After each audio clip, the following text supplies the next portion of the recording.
This is Rap Son, worshiping the Most High God of Israel alone and carrying on the legacy and teachings of my dear father and our dear messenger, Rap the News. Shalom, family. Someone posted a comment, "I don't want to sound vicious or anything towards any one of our family, but is anyone planning to flee? How can we continue to sit here and glorify the Most High in the comments, but put no action into what is required of us from Him? For those of us who are able, we should be coming together to create a place for our family. Those who are able and not able, as long as they obey the Most High, are we ever going to pursue this requirement of the Most High?" And then it's a valid question. To show that you have heard the Most High, you need to actually do as you are commanded. And then some people are struggling, like they want to get out, but they're struggling doing it on their own. So if people could come together and go ahead and buy a piece of land and go ahead and build it up and live under the commands and statutes of the Most High God of Israel, that'll be easier than working alone. Now, if the Most High blesses us financially, it's something that I personally wanted to do for our people. But our people need to have the right mindset. They need to be prepared to submit to authority in accordance with the laws of the Most High God of Israel. They need to have the mindset to know that it's not going to be all fun and games. That after initial meet and greet, learning about each other initially, then the reality sets in. Everyone comes with their own baggage. You may not like this or that about the person, but you don't go and start backbiting. You don't go and start forming these cliques. If they are against the commands of the Most High God, then you admonish them. If they are within their rights of the Most High God, then fucking deal with it. So everyone coming together is a nice idea, but everybody has to have the right mentality. You have to be prepared to flee and live with your family, and that's prepared mentally as well. Having the mentality that you need to labor and labor hard. I'm not saying a brother should work a brother with rigor. I am saying that you need to be prepared to work hard for your people. You need to be prepared to chip in financially for the whole people and not just yourself. Everyone working together to keep things flowing for everyone. To make sure everyone has, whether it's spiritually, physically, or financially. You need to be your brother's keeper. You have to be prepared for rules, to follow and obey the rules of the land. The rules of the land needs to be in accordance with the Most High's laws. They need to be established and enforced. You need to be prepared to submit to them and leave all your simple worldly ways that you learn from these nations behind you. You have to be prepared to deal with the weather. It's going to get very hot and it's going to get very cold out here in the desert. And then you have to be prepared to deal with predators, whether it's ground squirrels or rabbits that's going to eat your crops, whether it's coyotes or bobcats, or whether it's demons that want to come and take what you have built up, take what you have invested in. So to me, one of your initial investments besides the land would be a fence. Get a fence put up around your land because you need to protect you and those with you. The Most High God of Israel is the only protector, but He wants you to put in that work. You have to be prepared to deal with the reality, facing each other instead of running away to some superficial escape as you did in the city. When you have an issue with your brother, resolve it and make it right. Leave your gift at the altar and go make it right with your brother. You cannot make it into the Most High's kingdom if you do not make it right with your brother. If you think you can have bad blood in heaven, then you need to think again. Hell is the place for you to burn up inside. You can burn up all you want there. Matthew 5:24. Leave there thy gift before the altar and go thy way. First be reconciled to thy brother and then come offer thy gift. So I'm not telling you something outside of the scriptures. You have to be prepared to leave your addictions. You have to be prepared to do away with your bad habits. Don't become an idolater when you give into your addictions, because you are showing submission to something other than the Most High God, whom all submission is due. And that makes you an idolater, and every idolater is going to go into hell. Revelations 21 verse 8.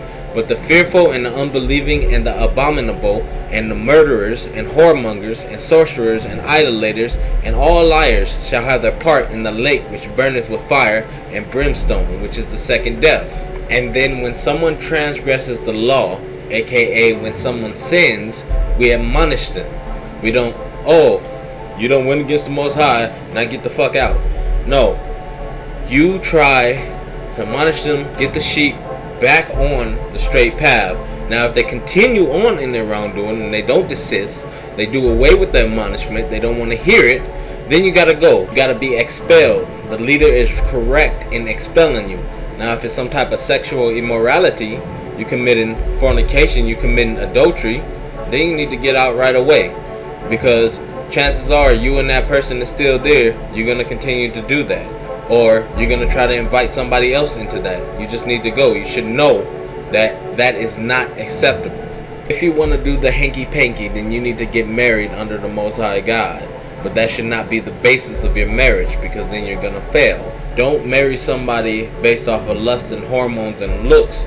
Base it off of their belief and their willingness to submit to the Most High God of Israel. Sex and looks get old fast. And if that was your basis, that's the end of your relationship. Now, again, when someone transgresses the law, aka when someone sins, we admonish them. Ezekiel 33:8.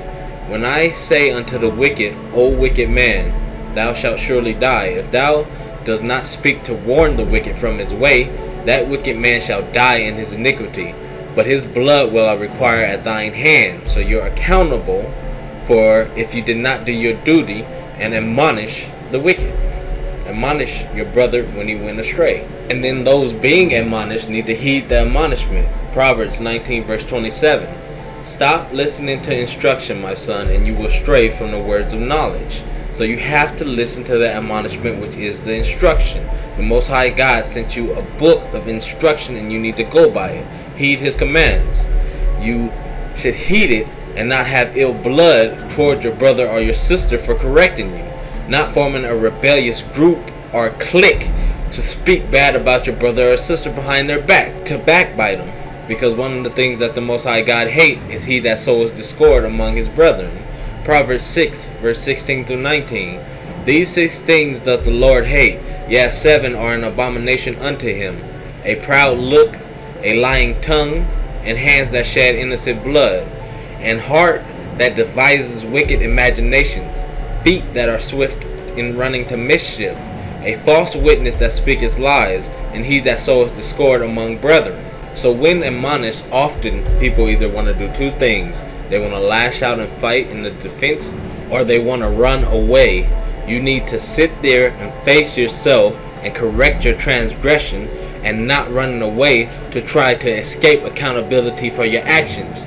You will continue to recreate your situation as long as you continue to transgress against the Most High God's laws. So on the land, expect to face your transgressions. Expect us as leaders to do as we are commanded in Isaiah 58 verse 1. Shout it aloud and do not hold back. Raise your voice like a trumpet. Declare to my people their rebellion, and to the descendants of Jacob their sins. Your shepherds are there to lead you, and you are there to follow. You can take the mindset, as many do, because you're stiff-necked people. Oh, he's not my shepherd. Is he telling you what is right? Is he telling you to not transgress against the Most High? Then fucking follow. He's leading you straight. It doesn't matter if you feel they are your shepherds or not. Hearken to the voice and commands of the Most High through his shepherds. Hebrews 13 verse 17. Have confidence in your leaders and submit to their authority, because they keep watch over you as those who must give an account. Do this so that their work will be a joy, not a burden, for that will be of no benefit to you. Stop making it difficult for your leaders. Oh, they're making it difficult on me. Good. You need to change from your wicked ways. We need to edify and build each other up. We need to stop being so quick to tear each other down. And that's what most do instead of making it right with their brother, instead of forgiving. 1 Thessalonians 5:11. Wherefore comfort yourselves together and edify one another, even as also ye do. Once you know the truth and you still transgress, there is no forgiveness for you. until you desist, you hypocrite. Hebrews 10:26. For if we sin willfully, after that we have received the knowledge of truth, there remaineth no more sacrifice for sin.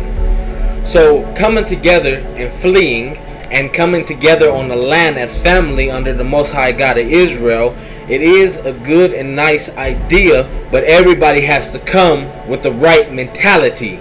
Come looking to give 100% or don't come at all. This is Rap Son.